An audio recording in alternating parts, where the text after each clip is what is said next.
Salut, ici Roxane et Cheyenne. On te souhaite la bienvenue sur Tarologie, le podcast qui démystifie l'art du tarot. Afin de rendre ce merveilleux outil accessible à chacun, on te donne rendez-vous chaque 3 semaines pour démystifier l'univers du tarot, carte après carte. Bonne écoute! Salut Cheyenne! Hello Roxane, comment ça va? Ça va bien, merci. Et toi? Ça va aussi très bien. Trop contente de te retrouver aujourd'hui pour parler de la suite des arcanes mineurs des 6. Donc moi c'est une suite qui me parle personnellement, j'aime leur vibe quasiment à toutes. Donc c'est sûr que c'est une suite d'arcanes mineurs qui nous parle d'harmonie, de transition, d'ajustement après la crise. Donc on va dire que c'est quand même des énergies qui sont assez confortables. Tout à fait. Surtout après l'énergie des 5 qui avait été assez confrontante. Le 6, c'est vraiment le retour à l'équilibre et à la douceur, entre autres interpersonnelle, puisque comme on vous le détaillera sous peu, c'est une série qui fait allusion à la carte numéro 6 des arcanes majeurs, les amoureux. Exactement. Donc avant de rentrer dans le vif du sujet, on voulait en profiter pour faire notre petit espace promotionnel. Donc si jamais toutefois vous souhaitez avoir un tirage, une consultation de tarot, n'hésitez pas à aller consulter nos différentes formules. Peu importe où vous vous trouvez dans le monde d'ailleurs, on le propose parce qu'on le fait en visio, donc à distance à l'aide de Google Meet qui nous permet de nous connecter. Tout dépendra seulement du décalage horaire qu'on puisse avoir, dépendamment de où vous nous écoutez. Et si jamais vous souhaitez mettre une petite touche d'ésotérisme à vos événements sur Montréal, n'hésitez pas aussi à nous contacter. Nous avons une formule de consultation de groupe. Donc c'est plutôt sous forme de, on va dire, d'activité dans un party d'entreprise, d'enterrement de vie de jeune fille, d'anniversaire ou quoi que ce soit. On peut venir faire des tirages de groupe, donc les personnes passent tour à tour. Ou... On est créatif pour les formules, on peut vous concocter quelque chose de sur mesure. Tout à fait. Donc maintenant que c'est posé, moi j'aurais une question pour toi qu'on fait souvent en ouvrant les épisodes sur nos arcanes mineurs. Est-ce qu'il y avait un tirage qui t'avait marqué justement où tu as pu croiser un 6 ? Alors, cette fois-ci, je suis triomphante de te dire que oui, j'ai une idée précise d'un tirage que j'ai fait l'année dernière. Alors, l'année passée, je suis partie en France rendre visite à des amis. Et puis, en prévision du voyage, j'avais demandé la question, bien, comment sera l'énergie? Et puis, il y avait le 6 de denier qui était sorti. Alors, je dois avouer que j'étais un peu perplexe. Et puis, c'est vraiment une fois que je suis arrivée sur place que j'ai compris la dynamique qui se jouait. C'est-à-dire que c'était vraiment une énergie très communautaire, de générosité, c'est-à-dire que sur certains aspects, j'avais des amis qui étaient très soutenants, qui venaient m'aider de façon très tangible, par exemple en me proposant le logement. Et puis sur d'autres, eh bien, c'est moi qui avais l'opportunité peut-être d'offrir un sandwich à quelqu'un ou peut-être de dire « Ah, bien ça, c'est moi qui prends, par exemple, la facture. » Donc, c'était chouette de voir cette espèce d'équilibre-là qui se créait. Ça ne m'étonne pas du tout, les personnes avec qui tu étais à Bordeaux. Oui. Et toi? Écoute, moi je suis assez familière avec les 6. J'aurais pu te donner un exemple pour les 6.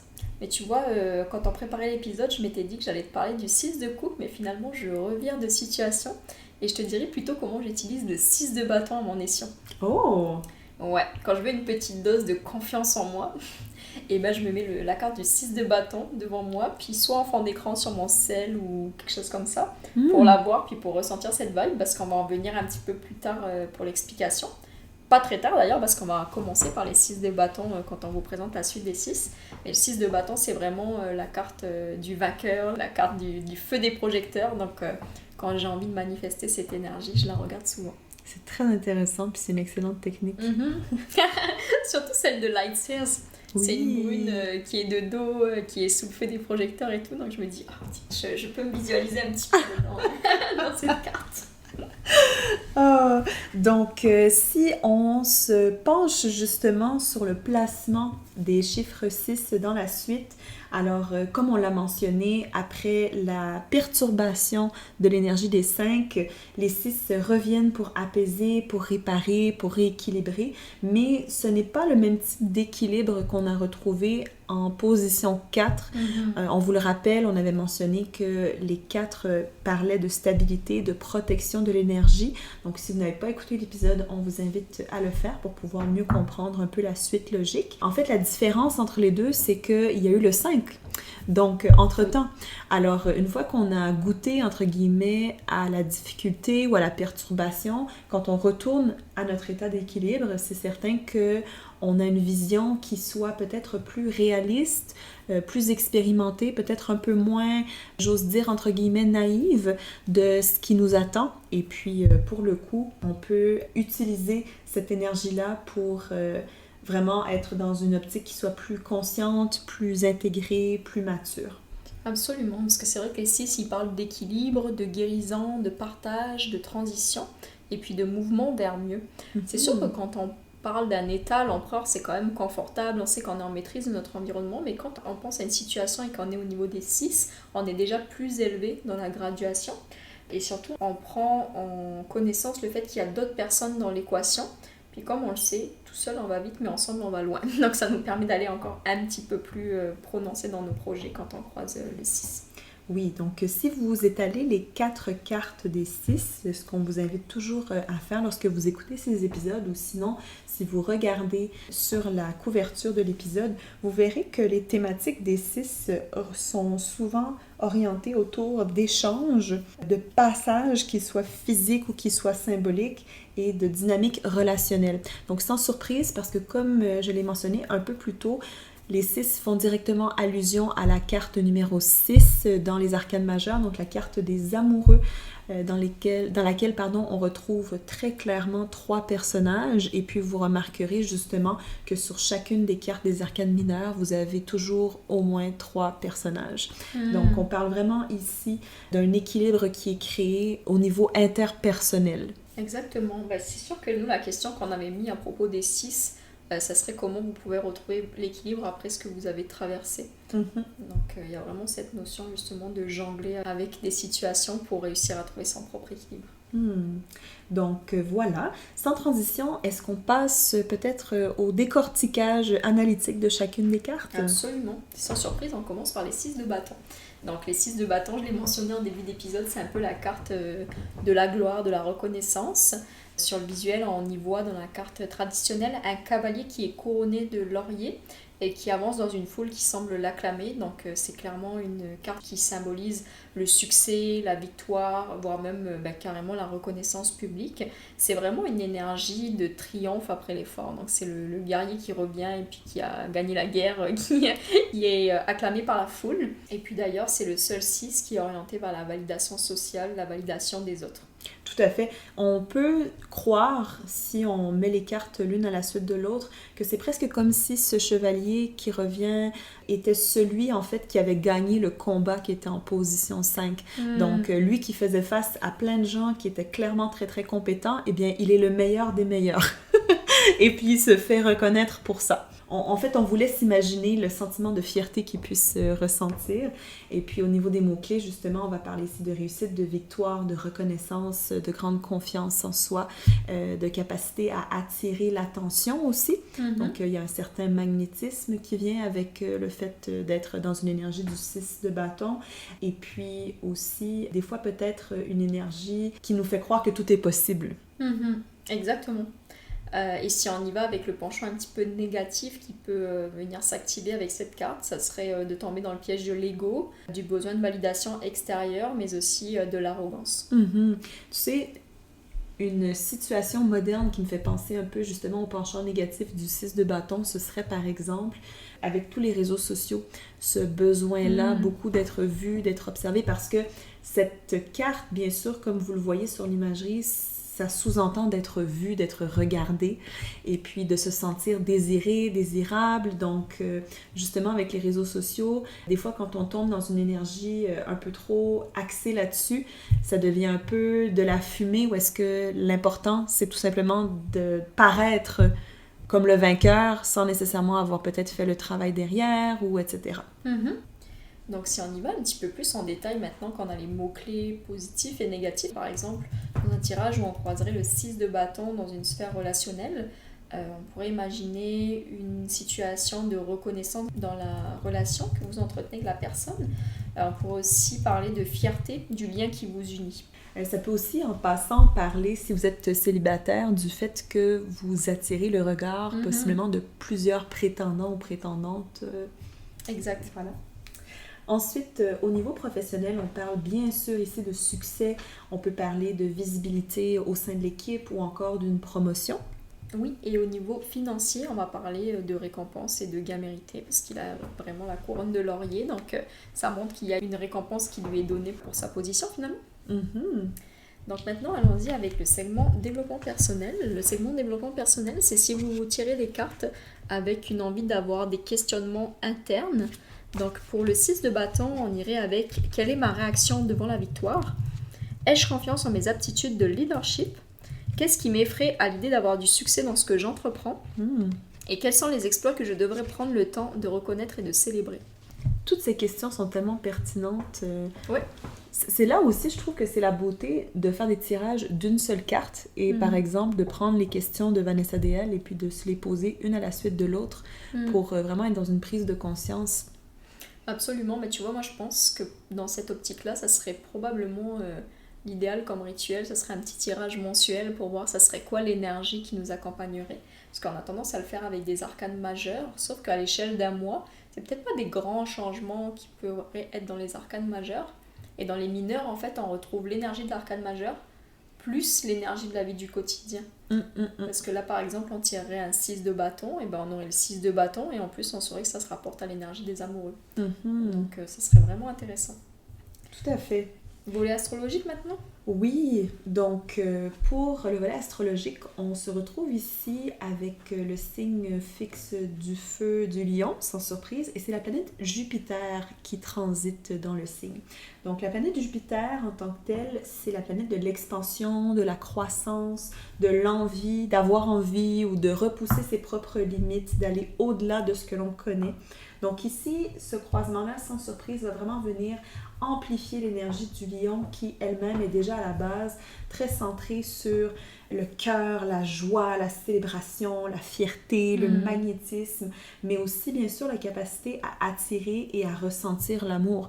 Donc si vous avez des lions dans votre vie, vous saurez certainement que ce sont des personnalités qui sont extrêmement généreuses, charismatiques. En fait, ils ont une confiance en eux qui est naturelle et puis ils brillent carrément. On a vraiment l'impression qu'ils se donnent à fond dans tout ce qu'ils font. Et puis, bien sûr, avec le 6 de bâton, c'est d'être reconnu et célébré pour cette caractéristique-là qui leur est propre. Tout à fait. Donc, merci Elle Magazine pour les spécifications astrologiques. Génial. Maintenant, on passe au 6 de coupe. Donc, le 6 de coupe, nous, on l'a intitulé « Le retour au cœur ». Rien que ça. En fait, sur cette carte, elle est vraiment belle. Si vous vous attardez un petit peu, ce qui est drôle dans la suite des 6, c'est des cartes où il y a des enfants qui apparaissent. Donc, dans le 6 d'épée, on va en parler un petit peu après. Puis le 6 de coupe, on voit justement l'enfant. Ici, il y a deux enfants qui échangent une coupe dans un décor qui semble paisible, il est entouré de fleurs, puis tout ça. Les symboles qui sont associés à cette carte, c'est la nostalgie, l'innocence, je pense au final au passé aussi, comme on parle de nostalgie, et beaucoup de douceur. Un retour justement à quelque chose de simple mais de sincère. Tout à fait, puis ce que j'aime beaucoup de cette carte, c'est que si on aiguise son œil, on peut apercevoir qu'il y a un homme en arrière-plan qui semble quitter les lieux et laisser les deux enfants jouer ensemble. Et puis c'est comme si c'est une carte qui nous invite à retourner dans notre passé où est-ce que on avait des relations qui étaient, comme tu l'as dit, sincères et dans lesquelles on pouvait pleinement être nous-mêmes sans se préoccuper du regard peut-être du jugement ou peut-être encore des responsabilités qu'on a dû endosser une fois qu'on est devenu adulte. Absolument. Si on y va avec les mots-clés justement, on parlait de nostalgie, on parle aussi de douceur, de souvenir et d'innocence. Et si on y va avec la carte en inversé, on ira avec l'idéalisation du passé. Donc ça peut être un petit peu un danger aussi de romantiser un peu nostalgiquement son passé. Et aussi une stagnation émotionnelle parce que comme vous le savez probablement déjà, c'est jamais forcément très bien vu d'être soit trop dans le passé, soit trop dans le futur. Là en l'occurrence c'est plus le passé. Mais ça fait qu'on ne digère pas vraiment les émotions qui sont présentes parce qu'on est toujours en train de fantasmer en fait quelque chose qui est déjà passé. Et puis par ailleurs, comme on vous l'a déjà expliqué, je pense dans l'épisode précédent, quand une carte tombe À l'inverse, vous pouvez aussi vous référer à l'énergie qui précédait pour travailler davantage dessus, pour tomber dans une maîtrise de cette énergie-là. Donc ici, qu'est-ce qui vient avant le 6 de coupe? C'est le 5 de coupe. Et puis comme vous le savez, si vous avez écouté l'épisode, le 5 de coupe, c'est vraiment une énergie qui devient totalement improductive, dans le sens, c'est de la rumination par-dessus rumination qui finit par vous occasionner plus de souffrance en fait qu'autre chose. Mais c'était une carte de deuil en fait. Ouais. Comme on l'a dit, ça faisait partie des mots-clés, c'était une carte de deuil. Dire un merci au passé et puis refermer la porte en fait. Donc ça serait vraiment d'enlever cette idéalisation du passé et de passer à autre chose. Donc maintenant, si on y va un petit peu plus en profondeur avec qu'est-ce qu'il veut nous dire le 6 de coupe dans la sphère relationnelle, on peut peut-être penser au retour d'une personne du passé, on peut penser à un lien karmique et on peut penser aussi à un amour qui soit sincère. Par lien karmique, on tient à le spécifier, on pense souvent qu'un lien karmique va automatiquement être négatif. Donc pas nécessairement, parfois aussi quand on parle de lien karmique, ça peut être des personnes qu'on a rencontrées dans une autre vie. Donc voilà, ça se peut que si vous croyez à cette notion, que ce soit une carte qui vous indique que cette personne-là, peut-être que vous ne la connaissez pas, entre guillemets, de cette vie, mais si elle fait irruption dans votre vie et qu'émotionnellement, vous avez l'impression de la connaître, eh bien, c'est qu'il y a des liens qui vous attachent très clairement. Pour la sphère professionnelle, on parle ici d'un environnement qui soit familier. On peut parler aussi d'un retour à une ancienne façon de faire ou une ancienne voie professionnelle.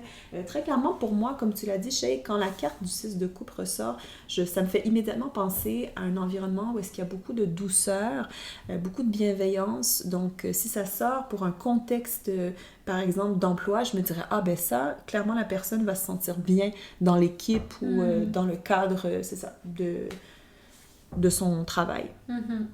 Particulièrement.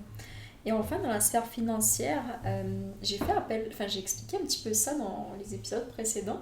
C'est sûr que c'est toujours un petit peu spécial de tirer des coupes dans une sphère aussi tangible que les finances. Mais en fait, dans la sphère financière, quand on va tirer le 6 de coupe, ça va faire, écho à de l'aide, à des dons, à de la simplicité. Parce que c'est quelqu'un, on peut penser justement à quelqu'un qui vous donne de bon cœur. C'est le cas dans une association, même si la personne ne vous connaît pas vous personnellement, c'est des gens qui sont en charge de réunir des fonds ou des ressources pour pouvoir justement donner de bon cœur. Donc ça pourrait justement être symbolisé par un 6 de coupe. Tout à fait. Et puis pour ce qui est du développement personnel, quelles sont les questions que Vanessa DL nous suggère? Alors, on a: qu'ai-je appris de mes plus anciennes relations? Quels souvenirs de mon passé font surface ces temps-ci? Qu'est-ce que ces derniers ont à m'apprendre sur une réalité que je vis actuellement? Et dois-je entamer ou poursuivre un processus de guérison en lien avec ces histoires? Pour ce qui est du volet astro, on parle ici du signe fixe d'eau, donc le Scorpion, et c'est le soleil qui transite dans le signe.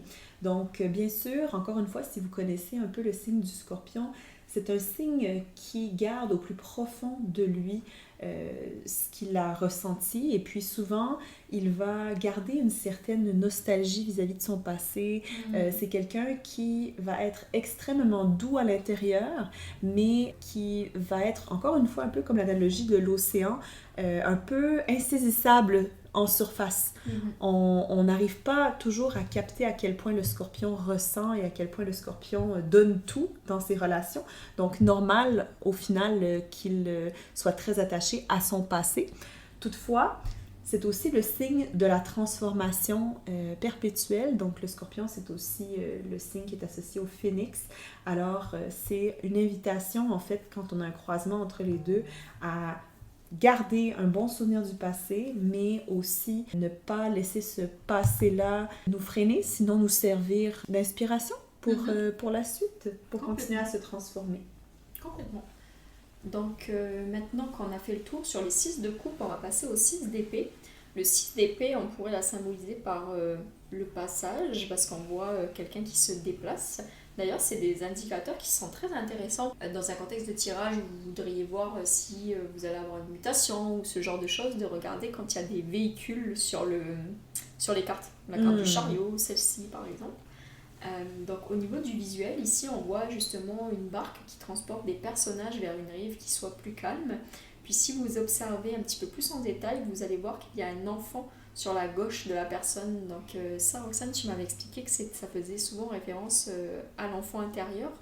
Oui, bien en fait, c'est ça. Il y a un homme, il y a une femme et il y a un enfant. Donc, c'est Mm. comme pour symboliser, oui, d'une certaine façon, peut-être différentes parties qui prennent part à une situation, mais aussi l'enfant intérieur, la partie, entre guillemets, réceptive et la partie proactive de notre personne qui embarquent ensemble dans la même direction. Mm. Exact. Mais au niveau de la symbolique, justement, on parle de transition, on parle sans surprise de voyage, de passage, mais aussi d'apaisement mental.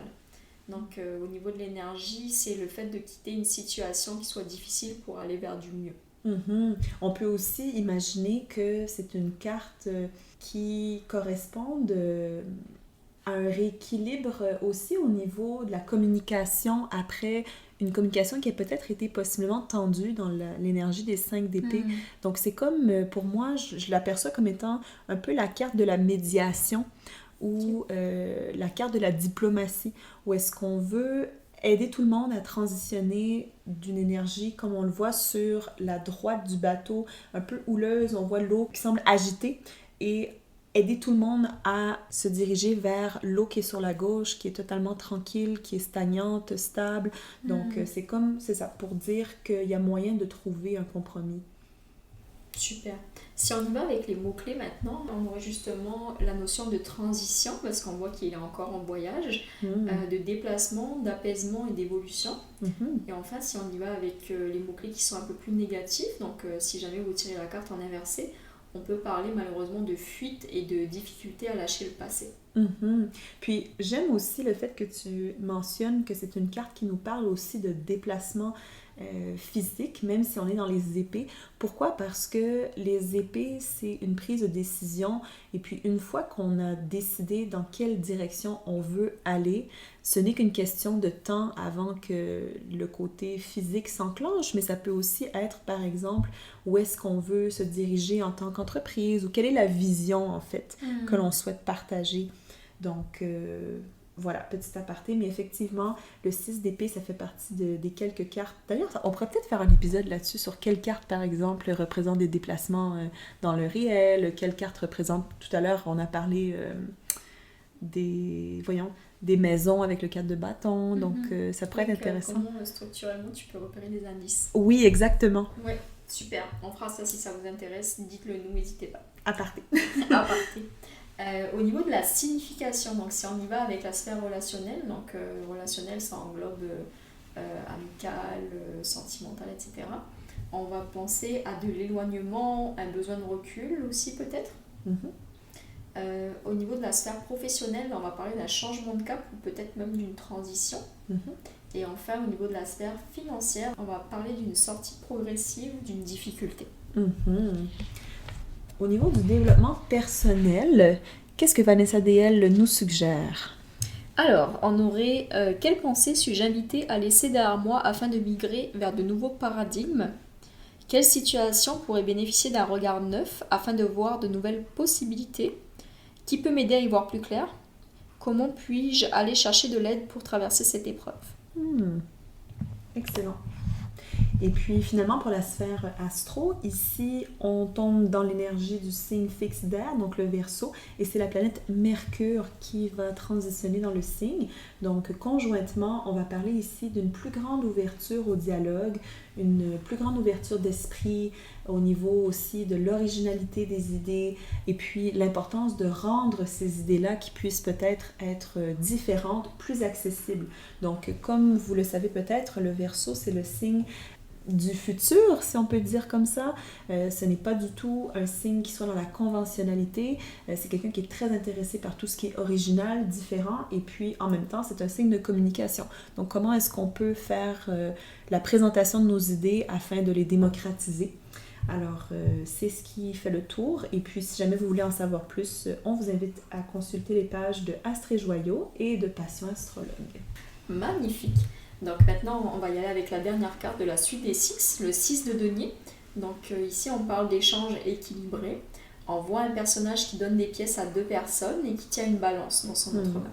Donc la balance, c'est des signes de justice et d'équilibre en général.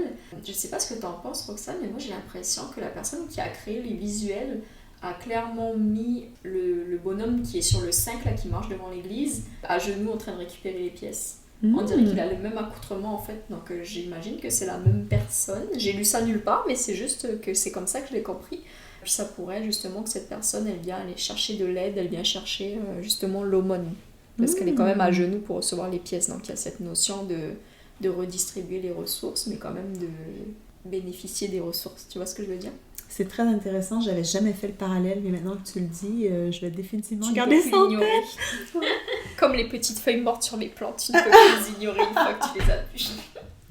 Si on parle des mots-clés, justement, ici on va parler de partage, comme tu l'as dit, d'un certain équilibre, d'une réciprocité et puis d'une aide bien, qui provient vraiment d'une intention en fait de partager. Mon Dieu, je me répète, mais oui. Non, c'est ça, c'est bon. Et si on y va justement avec le penchant négatif, donc dans le cas où votre carte sera en inversé, il pourrait justement y avoir cette notion de dépendance ou de déséquilibre dans l'échange. Mm-hmm. Si je peux ajouter, je pense aussi que ça pourrait faire allusion à soit une impossibilité d'aider quelqu'un, puisqu'on retomberait dans l'énergie du 5, ou sinon dans le choix de ne pas vouloir aider quelqu'un, de la laisser un peu dans l'énergie, elle, du 5, puis de se dire, mais c'est pas moi qui souhaite contribuer à cet équilibre-là. Au niveau des significations, pour la sphère relationnelle, ici, on peut parler, bien sûr, soit d'une relation qui soit équilibrée, parce qu'on ne l'a pas mentionné, mais c'est important de se rappeler que dans la dynamique qui semble un peu hiérarchique dessinée, pas qui semble un peu, qui est clairement hiérarchique, ça sous-entend aussi que les rôles s'alternent, c'est-à-dire que dans certains contextes, c'est vous qui allez être la personne qui a plus et qui peut donner à ceux qui ont moins, et dans d'autres situations, ce sera avec la même personne, vous, qui allez devoir demander à cette personne-là de vous appuyer. Donc, c'est pour ça ici qu'on peut parler d'une relation qui soit équilibrée, parce qu'éventuellement, tout s'équilibre, justement, ou sinon, ça peut nous parler, bien sûr, d'une relation où est-ce que cet équilibre-là ne soit pas présent, et puis vraiment, là, on a vraiment une dynamique de bénéfacteur et de bénéficiaire. Absolument. Au niveau de la sphère professionnelle, on va parler d'aide, de mentorat ou de soutien. Au niveau de la sphère financière, on va parler, sans surprise, de dons, d'aide financière ou d'équilibre budgétaire. Ça peut être aussi, par exemple, un héritage ou, comme tu dis, un don. Ça peut être, par exemple, quelqu'un dans votre famille qui vous fait un versement pour vous aider avec l'achat de votre première maison, etc. Au niveau de développement personnel, les questions qui sont suggérées par Vanessa DL sont les suivantes. Comment puis-je faire preuve de générosité? Comment honorer ma juste valeur? Quelle dynamique s'installe devant l'aide reçue ou donnée? De quelle manière puis-je repenser la distribution des ressources pour établir l'équilibre? Volet astro, on se penche sur le signe fixe de terre, donc celui du taureau. Alors ici, c'est la lune qui transite dans le signe du taureau. Et puis, la lune, c'est une énergie, comme vous le savez, qui peut être un peu fluctuante au niveau des émotions et pour laquelle la notion de sécurité, en fait, est très importante. Donc, quand elle transige dans, ou transige avec, transite dans le signe du taureau. Le signe du taureau, c'est vraiment un signe qui est très calme et qui est très axé justement sur la solidité et la sécurité. C'est un signe qui a un souci véritable du bien-être physique, matériel, bien sûr émotionnel aussi, mais surtout, c'est ça, tangible des autres. Et pour le coup, c'est une énergie, je trouve, qui colle très bien avec la carte du 6 de denier, où est-ce qu'on a quelqu'un qui souhaite venir en aide à quelqu'un d'autre qui pourrait en avoir besoin. Et voilà ce qui conclut justement la présentation des 4 arcanes mineurs de la suite des 6. Si on y va avec une lecture transversale, justement, ça nous permet de récapituler un petit peu, puis comme une forme de conclusion. Donc, avec le 6 de bâton, l'énergie des feux, on a la reconnaissance. Avec le 6 de coupe, l'énergie de l'eau, on a la nostalgie et la douceur. Avec le 6 d'épée, donc l'énergie de l'air, on a la transition et le passage. Et enfin, avec le 6 de denier, l'énergie de terre, on a l'échange et l'équilibre. Donc, on va passer maintenant à notre section sur le tirage fictif. Pour ceux qui ne connaissent pas encore, cette section-là, elle a pour but de vous montrer comment comprendre la carte qu'on est en train d'étudier. Donc là, on va choisir une des cartes de la suite des 6. Le tirage fictif va nous servir à apprendre à décoder un petit peu justement les cartes dans un contexte de tirage pour voir comment le 6 va aller se comprendre avec les autres cartes qu'on va tirer. Donc je vais placer, on y va avec le 6 de denier, ça te tente ? Allons-y. Ok. Et pour la question, est-ce que ça te dirait que cette fois on aille sur une question un petit peu plus sur les finances ? Oui, on pourrait peut-être parler justement d'un équilibre financier. Donc on peut y aller avec vais-je retrouver un équilibre financier par exemple ? Oui, allons-y. Ok. Donc on va mettre le 6 de denier ici, puis je vais te laisser aller choisir des cartes. Je les brasse, c'est juste pour la SMR parce que c'est un tirage fictif, donc ça n'a pas trop d'intérêt. Alors, on a le roi de denier qui suit le 6 et nous avons la carte de la justice. Ok, super intéressant. Donc, ce qui est intéressant déjà dans la question qu'on a choisie, c'est que c'est une question fermée. Vais-je retrouver un équilibre financier ? Donc, naturellement, avec la justice qui clôt le tirage, j'aurais tendance à répondre que oui. Parce que la justice est juste. Donc, par définition, ça ne serait pas surprenant que oui, vous retrouviez votre équilibre financier. Puis surtout qu'il s'ouvre avec le 6 de denier. Puis on l'a vu, c'est un partage de redistribution des ressources. Donc concrètement, il y aurait probablement matière à rééquilibrer vos finances. Et le roi de denier, toi, t'en penses quoi ? Tu le perçois comment ? J'ai l'impression que le roi de denier ici, ça pourrait être quelqu'un qui a justement une expérience, soit avec les finances en tant que telles, ou sinon c'est une personne qui a quand même beaucoup de ressources financières et qui sera là un peu à titre soit de mentor ou encore de généreux bénéfacteur, si on peut dire ça comme ça. Surtout avec le 6 de denier, je me dis que ça pourrait être quelqu'un soit qui vous aide, qui donne un coup de pouce financièrement pendant un certain temps, ou sinon, vu qu'il y a quand même, comme tu l'as dit, la carte de la justice, ça peut être une carte, en fait, les trois conjointement peuvent nous parler de la sphère professionnelle, donc je me dis, c'est peut-être quelqu'un dans le domaine qui soit serait un mentor, ou sinon, peut-être qu'il y aurait possiblement une augmentation salariale à nous proposer. Qu'est-ce que tu en penses? Complètement, ça pourrait faire du sens. Après, c'est un tirage fictif, donc c'est sûr que là, on imagine des petits scénarios, mais on ne peut pas avoir la confirmation vu qu'on n'a pas une personne réelle en face de nous qui nous a posé la question. Mais en tout cas, c'est sûr que le roi de denier, en général, quand il y a un personnage de la cour qui sort, on peut s'interroger si c'est soit le consultant qui va se retrouver dans cette posture de maîtrise de ses finances, soit c'est une personne de l'externe qui viendrait justement apporter de l'aide. J'aime beaucoup que tu apportes cette nuance parce que c'est vrai que très souvent, les cartes vont nous indiquer à la fois un processus qui est en train de se passer à l'intérieur de nous et également quelqu'un qui arrive à l'extérieur dans notre vie tangible. Donc effectivement, le roi de denier, c'est quelqu'un qui est très stratégique avec ses ressources. Donc peut-être que la personne qui consulte va être invitée à canaliser davantage son énergie. C'est parfait! Donc voilà ce qui conclut notre épisode. Si on devait récapituler un petit peu, on pourrait dire que les 6, ils nous rappellent que l'équilibre, ce n'est pas un état figé, mais un mouvement constant d'ajustement. Et puis justement, à la fin de notre fiche, tu avais noté, Roxane, très justement que l'harmonie la plus précieuse, c'est celle que l'on reconstruit consciemment. Donc on serait justement dans cette énergie des 6. Oui, c'est une petite phrase trouvée sur Internet qui symbolise parfaitement l'énergie des 6 après l'expérience qu'on a acquise et qu'on a dû tester à l'énergie des 5. Donc, une fois qu'on a pu être confronté dans ce que l'on croyait être stable et fixe, ça nous permet vraiment de faire des choix. Et puis, bien sûr, la thématique des choix, c'est l'un des grands aspects de la carte de l'amoureux ou des amoureux en position 6. Et puis, de faire des choix avec notre cœur et qui prennent en considération nos relations interpersonnelles. Alors voilà pour les 6 des arcanes mineurs. Merci beaucoup pour votre écoute. On espère que l'épisode a été riche en informations. Comme à l'habitude, si vous avez des commentaires que vous souhaitez nous faire parvenir ou encore des étoiles ou des pouces, nous sommes toujours preneuses pour continuer à évoluer. Tout à fait, ça soutient notre travail, donc ça a beaucoup de sens pour nous. Si vous prenez le temps de le faire, on vous remercie d'avance. Et puis, on vous donne rendez-vous dans 3 semaines pour l'épisode sur la suite des 7.